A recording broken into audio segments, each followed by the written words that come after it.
Hello guys. Uh Today I am here to do some circuits and stuff. So today is a 555 timer, which is which is called a chip. And here's a little diagram of how it works. So how you know which way is the front is, I use my pencil, is the little U and the dot. So this is upside down actually. And it's numbered 1, 2, 3, 4, and then it loops around here 5, 6, 7, 8. Now, if you look at a schematic, the numbers are all over the place, and that's just to make it easier instead of just doing this and then like drawing a huge schematic. They just do this to make it easier. It's kind of harder for some people. It's easier for main people. So what you're going to need is the motherboard, resistors, and batteries. I have 2 of them just in case one of them dies. A LED light, a capacitor, 10 UF, and then the chips, battery snap, and some wires depending how you build this, and a highlighter, and I'll explain that later on. So I'm going to start off with the chip.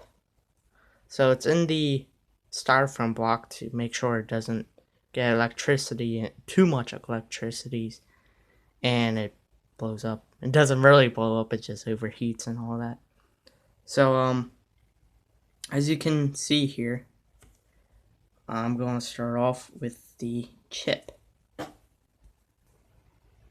Alright, so I put in the chip. It's the same way as this, so it's facing that way. And so 1 would be right there. And it is on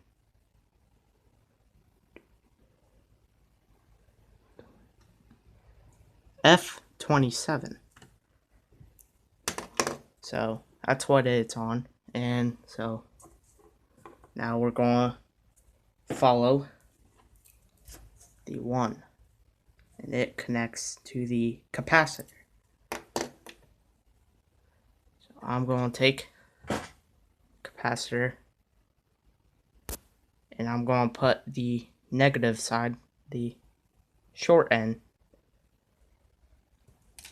on the same 27 row. It doesn't have to be on F, it could be on any letter, but it has to be on 27 to work. And it is plugged in. So then what I would do is highlight the connection and line and all that. So then the positive end connects to 2, which I did, and it is in the letter G 26, the positive end. The negative end of the capacitor is in G27. So these dots are just basically showing it connects. So the positive end connects to 2, and 2 and 6 are connected the same way, and you could use that by using a jumper or a wire, and that is what I am going to do. And that is what I did. So then I will highlight the area. I should technically highlight the 6. There we go. So then 6 and 2 are connected together, and 6 is connected to the one end of the 16K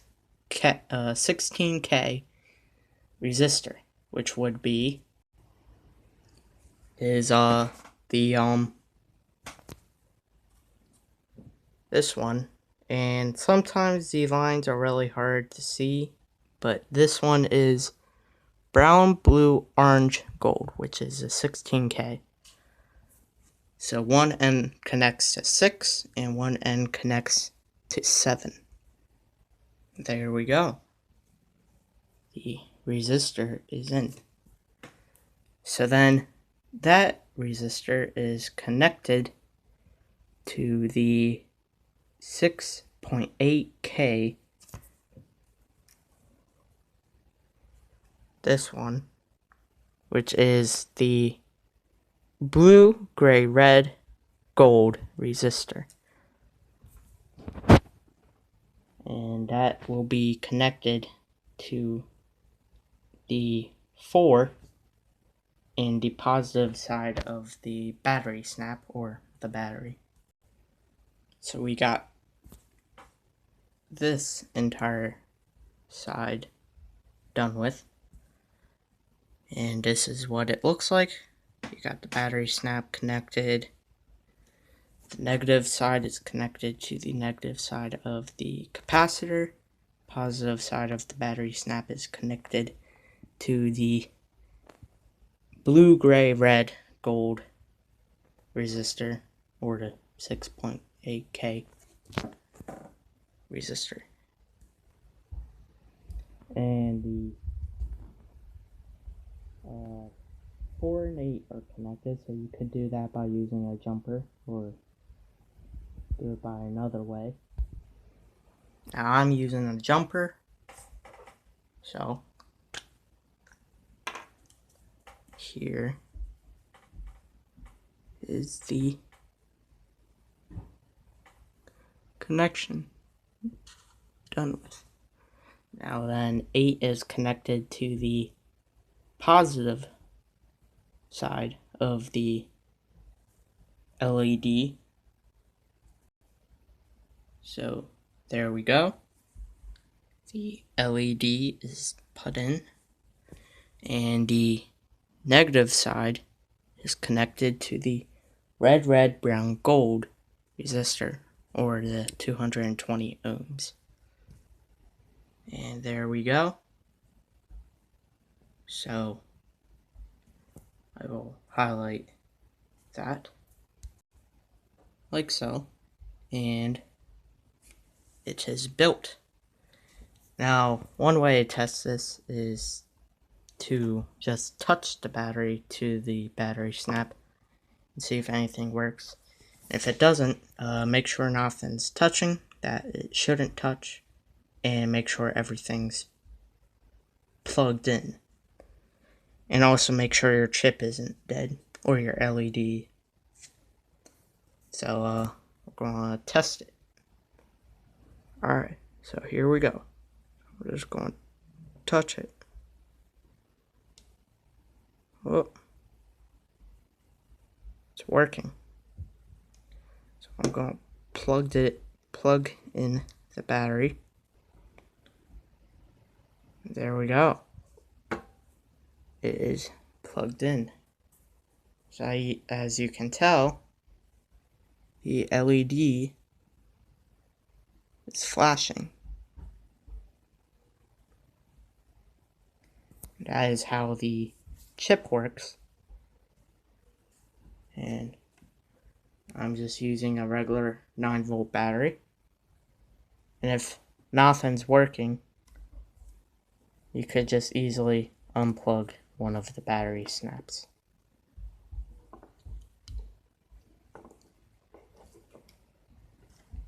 And that is how to read off of a schematic,